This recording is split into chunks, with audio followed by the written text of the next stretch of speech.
नियम गिरने मिलांगा चढ़वा पटंगा नियम गिरने मिलांगा मबन कबावा नोनोले। जमहूरियत का जश्न सिर्फ चुनावों में ही नहीं होता। हाल के दिनों में दिखा भारतीय लोकतंत्र का एक बेहतरीन चेहरा उड़ीसा के नियामगिरी इलाके में, जहां खनन के पट्टे के लिए कानूनी विवाद के बाद सुप्रीम कोर्ट ने राज्य सरकार से प्रभावित होने वाले गांवों में ग्राम सभाओं से राय लेने को कहा था।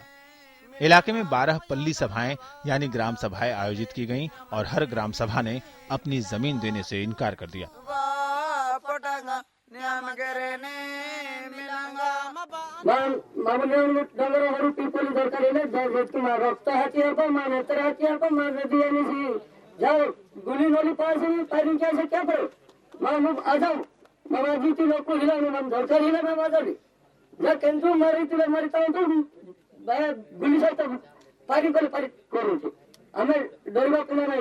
जारपा गांव में हुई 12वीं पल्ली सभा यानी ग्राम सभा ने भी बॉक्साइट के खनन के लिए जमीन देने से इनकार कर दिया। सवाल ये उठता है कि आखिर कोंड डोंगरिया लोगों की विकास में रुचि क्यों नहीं है? आखिर क्यों इन्हें अपनी जमीन से जुड़े रहना इतना माकूल लगता है, इतना जरूरी लगता है कि इन्होंने विकास के प्रचलित मॉडल को भी ठुकराने और उसे खारिज करने की एकजुटता और साहस दिखाई है। दरअसल नियामगिरी की पहाड़ियों में करीब 72 मिलियन टन बॉक्साइट का भंडार है। लंदन की कंपनी वेदांता इस बॉक्साइट का खनन करना चाहती है ताकि लांजीगढ़ के अपने एल्यूमिनियम रिफाइनरी को चला सके, लेकिन यहाँ सदियों से रह रहे डंगरिया कोंध जनजाति अपनी जमीन छोड़ने के लिए तैयार नहीं थी।